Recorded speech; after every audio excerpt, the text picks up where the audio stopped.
Charlie Kirk was never someone worth the public's obsession, in my opinion, guys. And the only reason anyone was ever pushed to care was because Donald Trump just made everything about himself.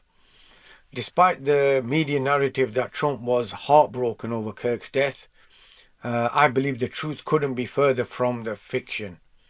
While people mourned, Trump was reportedly more focused on the spectacle, the glitz, the setting, and his own image than on showing real empathy. At the funeral, he even stooped so low as to mock Kirk's grieving wife.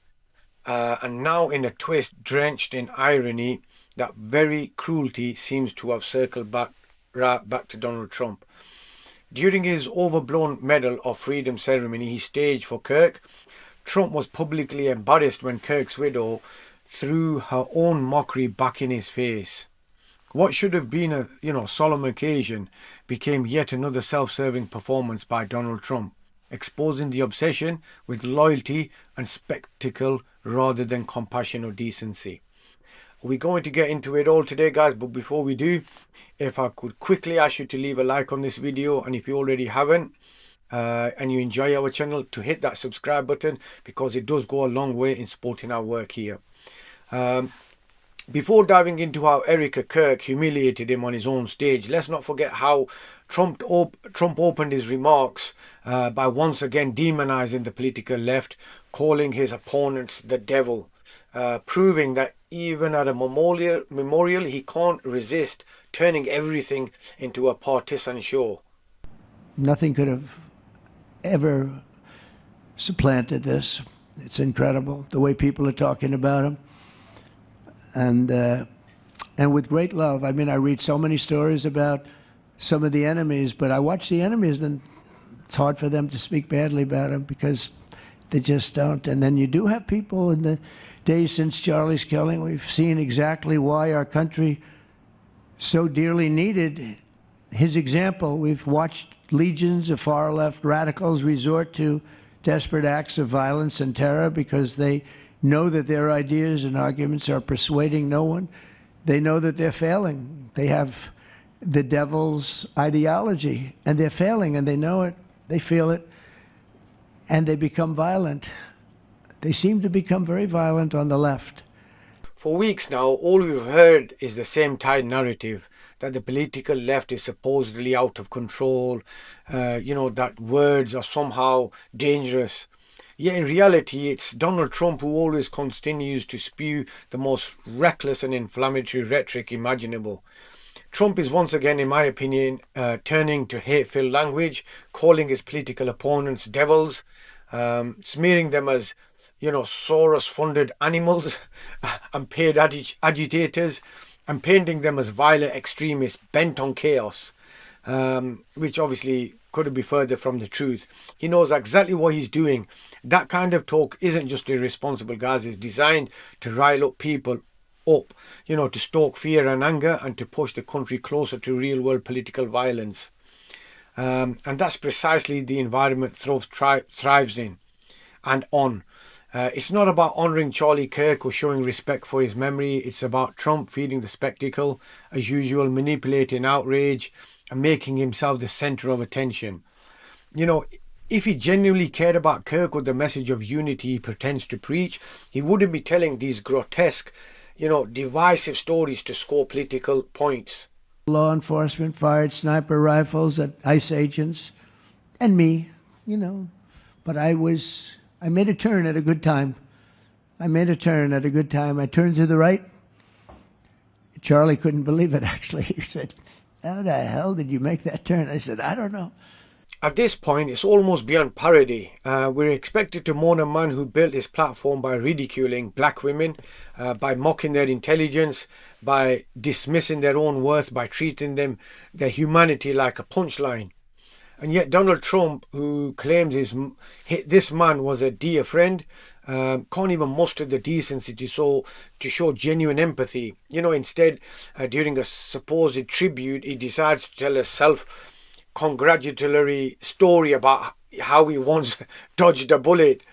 It's crazy. While remembering someone who actually died from gunfire. Just think about that for a second, guys. You know, the sheer tone deafness, the narcissism, it's so deeply ingrained into everything Trump does. It's no longer shocking, it's just profoundly disturbing. You know, and the worst part is that the same people who try to force feed, you know, the narrative of the sanctified image of Charlie Kirk now want us to carry on his legacy. But what legacy are we talking about? The legacy of division, of cruelty, of bigotry, you know, dressed up as patriotism. That's who Trump wants us to honour. A man who mirrored his own toxic brand of politics. And if you listen closely to Trump's own words, it's painfully clear, and that's exactly how he wants Kirk to be remembered. Our nation was robbed of this extraordinary champion. He was a champion in every way. I got to know him so well. He didn't like losing. And he was able to fight people that were enemies, and he didn't necessarily love those enemies so much. You know, I heard he loved his enemies, and I said, wait a minute, is that the same Charlie that I know? I'm not sure, but I didn't want to get into it.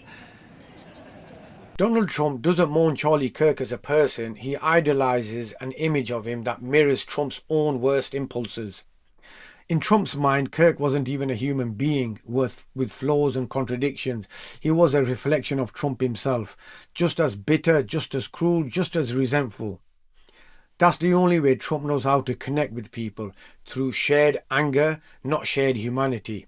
He can't recognize individuality or compassion in others because he doesn't value those things himself. Instead, he projects his own rage and vindictiveness onto everyone around him and calls it loyalty. So, of course, in Trump's world, Charlie Kirk's legacy, as it were, had to be one of vengeance and hate, because that's the only language Trump understands, unfortunately.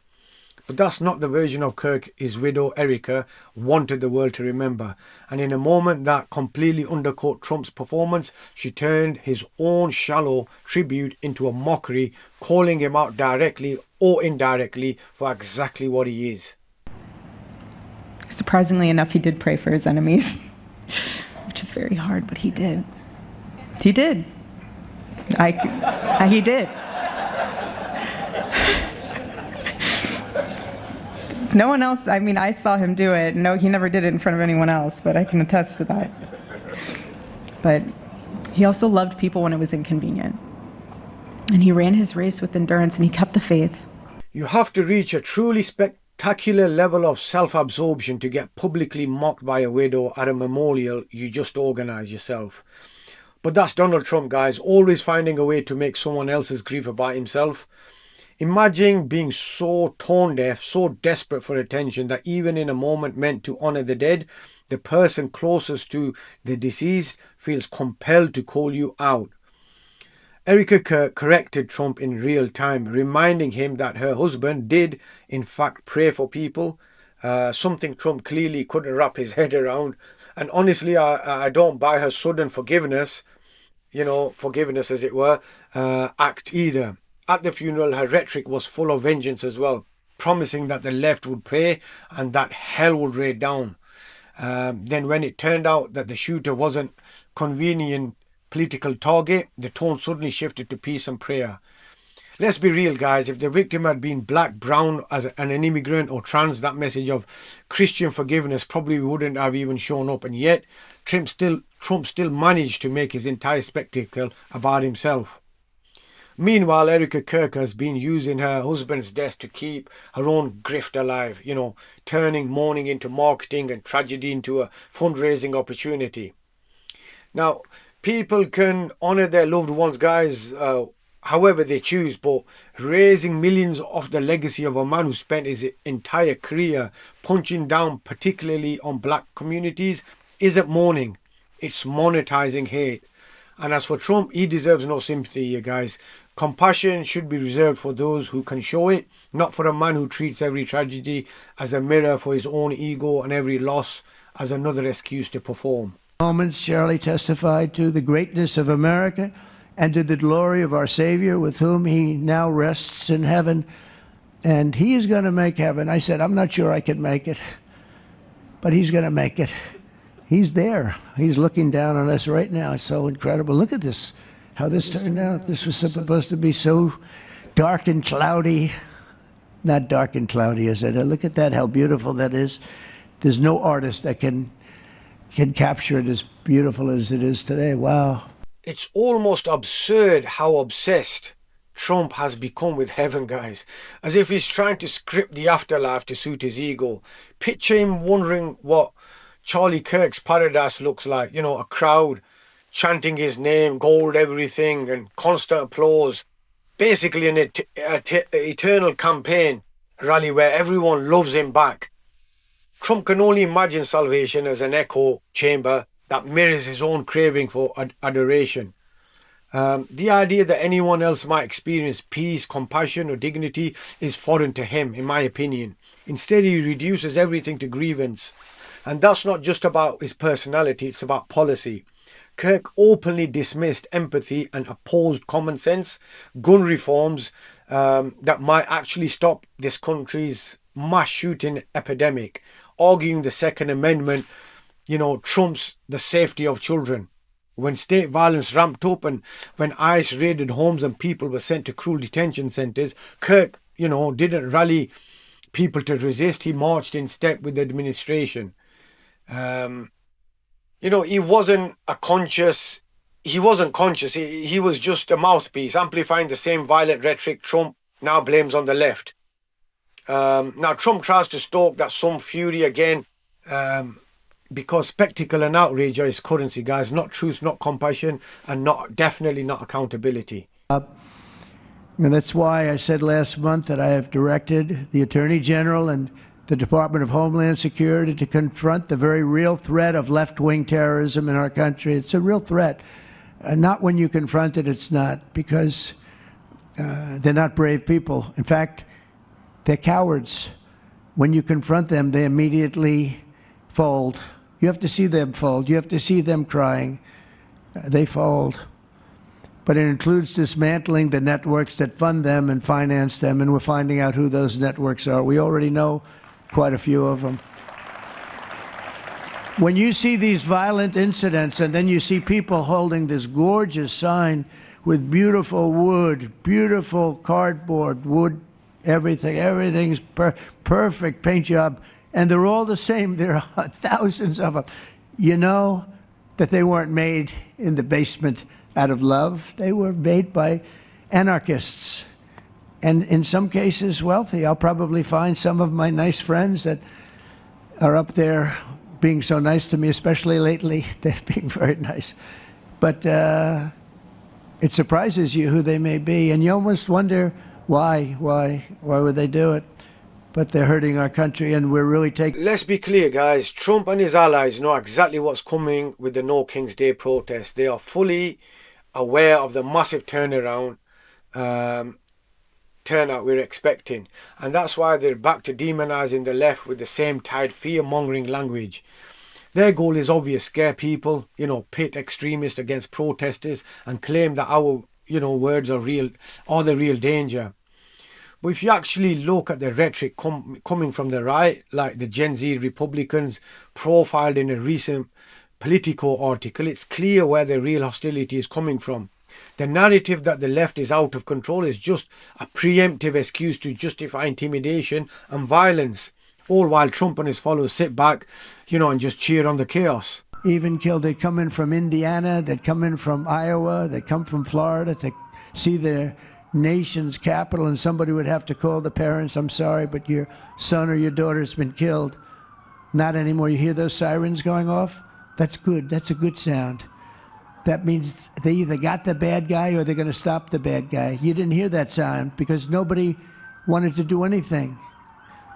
Nobody. Listen to the beauty of that sound.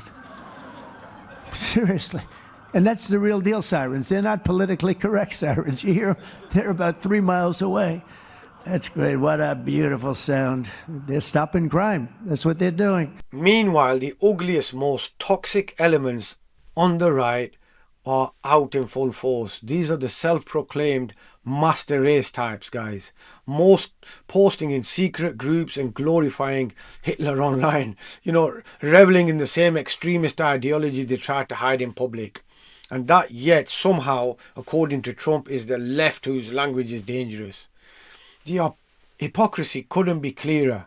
While these far-right extremists openly celebrate violence and hate, Trump keeps pointing fingers and progressive as the rhetoric he amplifies himself. And he continues to make statements like this, as if his own words weren't fueling the very atmosphere of fear and division that he now claims to condemn.